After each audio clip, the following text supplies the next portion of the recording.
जय हिंद विद्यार्थी मित्रांनो, स्वागत आहे सगळ्यांचं माझ्या यूट्यूब चॅनलवरती। आजच्या व्हिडिओमध्ये आपण GMC नागपूर भरतीचा पेपर बघत आहोत। संभाव्य प्रश्नपत्रिका 1 ठीक आहे। रुग्णालय शासकीय वैद्यकीय महाविद्यालय नागपूरची भरती निघालेली होती आणि त्या भरतीमध्ये आपल्याला पेपर होणार आहे, एग्जाम होणार आहे। विद्यार्थी मित्रांनो, रिटन टेस्ट आपली घेतली जाणार आहे।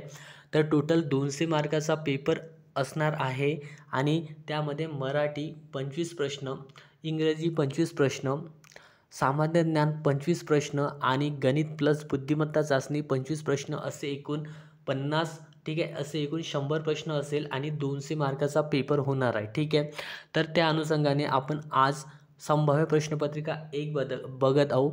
पुढच्या व्हिडिओमध्ये आपण टॉपिकनुसार प्रश्न कव्हर करणार आहोत, जसे की मराठी, इंग्रजी आणि गणित याच्यावरचे आपण प्रश्न पुढच्या व्हिडिओमध्ये घेणार आहोत विद्यार्थी मित्रांनो। तर व्हिडिओला सुरुवात करण्या अगोदर चॅनलवर कुणी नवीन असेल तर चॅनलला सबस्क्राईब करा, सोबतच बेल आयकनचं बटन प्रेस करा। तर चला सुरुवात करूया। आजचा पहिला प्रश्न बघा, GMC नागपूर संभाव्य प्रश्नपत्रिका 1 पहिला प्रश्न आहे विज्ञानवरचा। कांदा कापताना कोणता वायू बाहेर पडतो? ठीक आहे, जेव्हा आपण कांदा कापतो तेव्हा आपल्या डोळ्याला पाणी येते, कारण त्याच्यामध्ये कोणता वायू असतो विद्यार्थी मित्रांनो? अमोनिया हा वायू कांद्यामध्ये असतो। दुसरा प्रश्न बघा,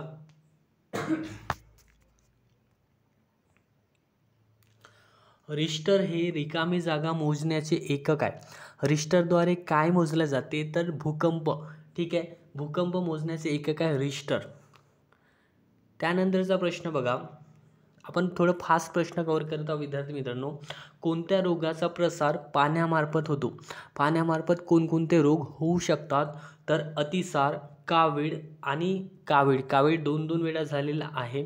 ठीक आहे, वरीलपैकी सर्व पाण्यामुळे होणारे जे रोग आहे त्याचं उत्तर असेल वरीलपैकी सर्व, ऑप्शन नंबर डी।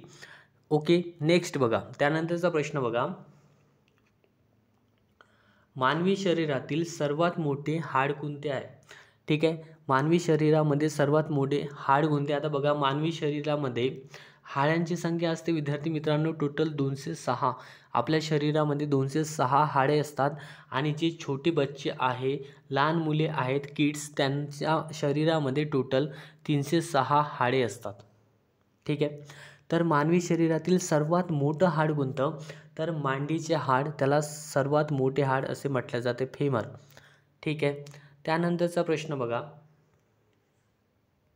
वातावरणातील तापमान कोणत्या वायूमुळे वाढते? ठीक आहे, वातावरणामध्ये जे तापमान असते ते कोणत्या वायूमुळे वाढते?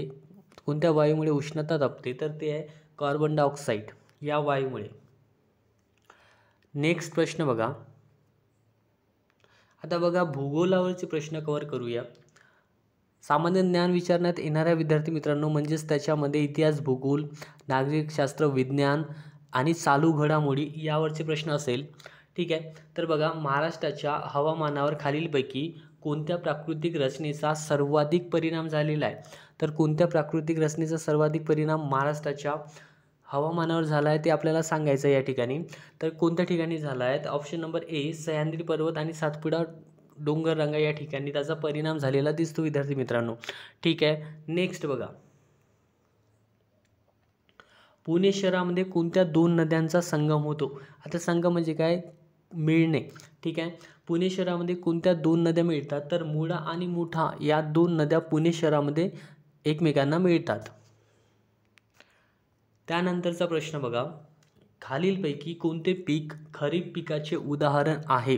ठीक आहे, खरीप पीक कोणते आहे? तर कापूस हे विद्यार्थी मित्रांनो आपले खरीप पीक आहे। बाकीचे दिसते आपल्याला 3 ऑप्शन्स ते आपले रब्बी पीक आहे। ठीक आहे ना। त्यानंतरचा प्रश्न बघा,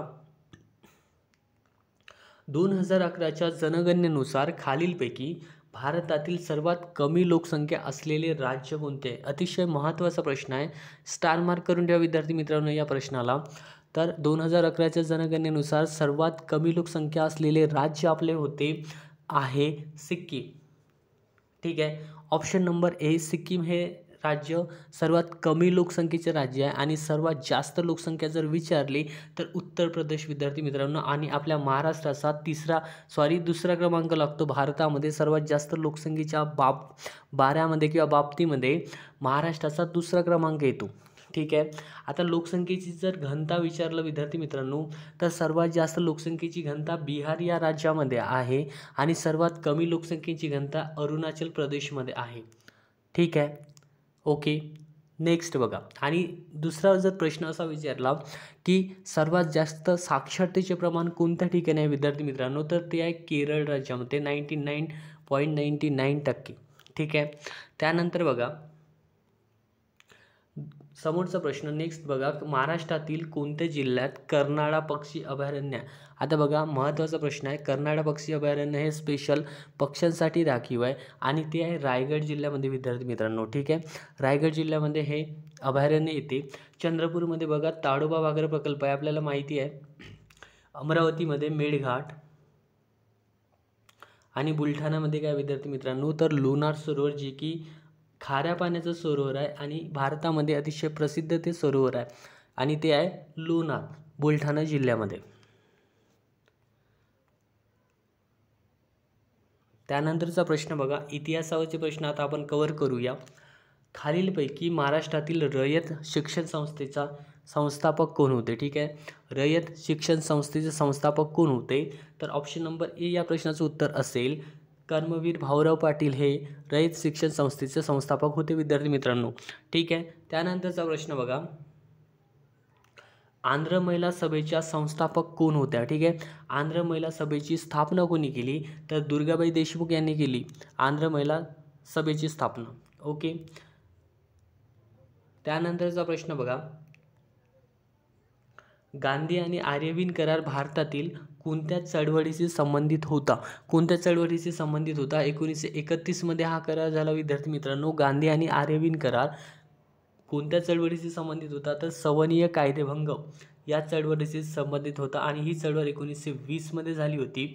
त्याच्यानंतर बघा चंपारण सत्याग्रह आपल्याला दिसतो ऑप्शन नंबर सी मध्ये, तर 1917 मध्ये हा चंपारण सत्याग्रह झाला होता. असा आपण प्रश्न विचारू शकतो विद्यार्थी मित्रांनो की महात्मा गांधी जेव्हा सर्वात आधी भारतामध्ये आले दक्षिण आफ्रिकेवरून. ठीक आहे. साऊथ आफ्रिकेवरून महात्मा गांधी जेव्हा सर्वात आधी भारतामध्ये आले तेव्हा त्यांनी कोणता सत्याग्रह केला, तर सर्वात आधी भारतात केलेला सत्याग्रह गांधीजींचा आहे चंपारण सत्याग्रह.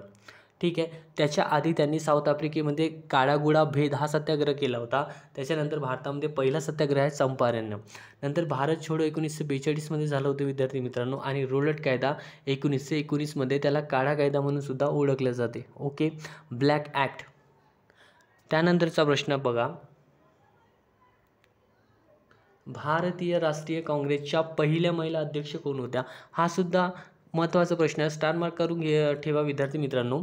भारतीय राष्ट्रीय काँग्रेस जर म्हटलं तर 1885 मध्ये या सभेची स्थापना झाली होती विद्यार्थी मित्रांनो, आणि पहिल्या महिला अध्यक्ष होत्या 1917 मध्ये जेव्हा चंपारण सत्याग्रह झाला होता. त्याच वर्षी ॲनी बेझंट ह्या भारतीय राष्ट्रीय काँग्रेसच्या पहिल्या महिला अध्यक्ष बनल्या होत्या.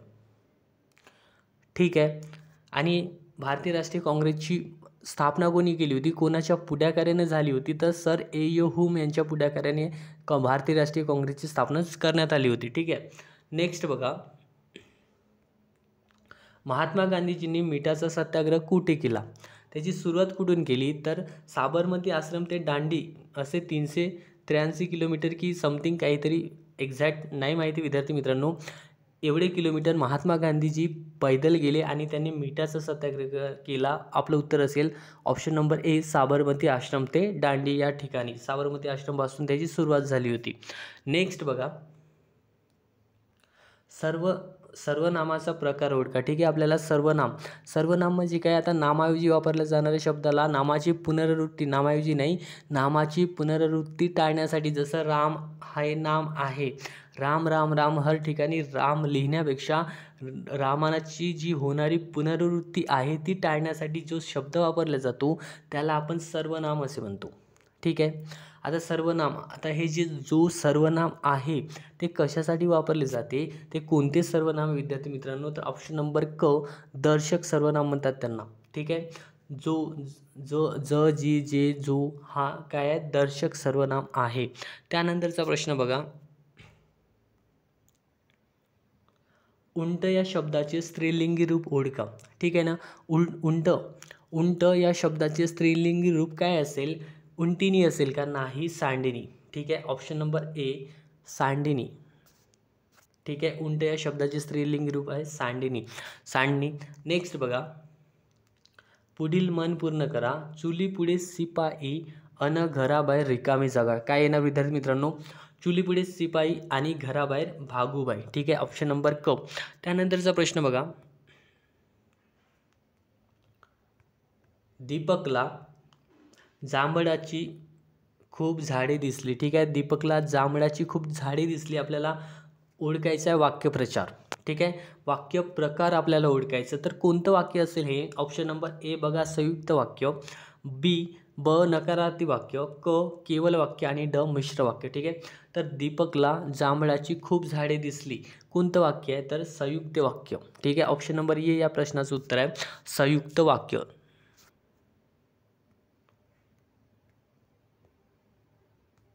त्यानंतरचा प्रश्न बघा, मराठी भाषेतील ळ हा कोणत्या प्रकारचा वर्ण आहे? बघा, मराठी भाषेमध्ये जो ळ आहे तो कोणत्या प्रकारचा वर्ण आहे? तर बघा, जो हा ळ हा वर्ण आहे तो हा स्वतंत्र वर्ण आहे, कारण तो एका ठिकाणी असा स्वतंत्र लिहिला जातो, म्हणून त्याला आपण स्वतंत्र वर्ण म्हणतो. विद्यार्थी मित्रांनो, ळ हा काय आपला स्वतंत्र वर्ण आहे. मी वर्णावर एक व्हिडिओ बनवणार आहे. मराठी ग्रामर आपण नेक्स्ट व्हिडिओमध्ये कवर करूया, कारण 25 प्रश्न मराठी ग्रामरवरचे विचारले जाणार आहे GMC भरतीला. ठीक आहे, तर नेक्स्ट व्हिडिओ आपण मराठी ग्रामरवर कवर करूया. त्यानंतरचा प्रश्न बघा, माड या शब्दाचे अनेक वचन कोणते? ठीक आहे, माड या शब्दाचे अनेक वचन कोणते आहे? तर माडी. सही उत्तर काय आहे? बरोबर उत्तर काय असेल? ऑप्शन नंबर अ माडी. त्यानंतरचा प्रश्न बघा, ठीक आहे, मराठी वर्णमालेत किती अर्धस्वर आहे? ठीक आहे, तर मराठी वर्णमालेमध्ये किती अर्धस्वर आहे विद्यार्थी मित्रांनो? तर टोटल 4 अर्धस्वर आहेत. ठीक आहे, नेक्स्ट प्रश्न बघा, खालीलपैकी कोणत्या भाषेची लिपी देवनागरी नाही? ठीक आहे, तर मराठी भाषेची लिपी देवनागरी आहे, संस्कृत भाषेची सुद्धा लिपी देवनागरी आहे आणि हिंदी भाषेची सुद्धा लिपी देवनागरी आहे. तर आपलं उत्तर असेल ऑप्शन नंबर अ उर्दू. उर्दू या भाषेची लिपी देवनागरी नाही. त्यानंतरचा प्रश्न बघा, महाराष्ट्रातील सर्वोच्च शिखर कोणते? ठीक आहे, महत्त्वाचा प्रश्न आहे, IMP प्रश्न आहे. महाराष्ट्रामधील सर्वोच्च शिखर कोणते आहे? तर कळसुबाई ही महाराष्ट्रामधील सर्वोच्च शिखर आहे. 1646 मीटर त्याची उंची आहे विद्यार्थी मित्रांनो. माउंट एव्हरेस्ट हे जगातील सर्वात उंच किंवा सर्वात मोठं पर्वत आहे. ठीक आहे, सर्वात उंच पर्वत आहे. आणि K2 हे भारतातील सर्वात उंच शिखर आहे आणि बैराट हे विदर्भातील सर्वात उंच पर्वत आहे किंवा शिखर आहे. ठीक आहे, नेक्स्ट बघा, महाराष्ट्रामध्ये लोकसभेचे किती मतदारसंघ आहेत? ठीक आहे, महाराष्ट्रामध्ये लोकसभेचे एकूण किती मतदारसंघ आहेत? तर 48. टोटल किती विद्यार्थी मित्रांनो? 48. तर आजच्या व्हिडिओमध्ये आपण 25 प्रश्न कव्हर केलेल्या विद्यार्थी मित्रांनो. पुढचा व्हिडिओ आपण मराठी ग्रामरवर घेणार आहोत. तर तुम्हाला व्हिडिओ कसा वाटला नक्की कमेंट करा आणि तुमच्या मित्रांना शेअर करा.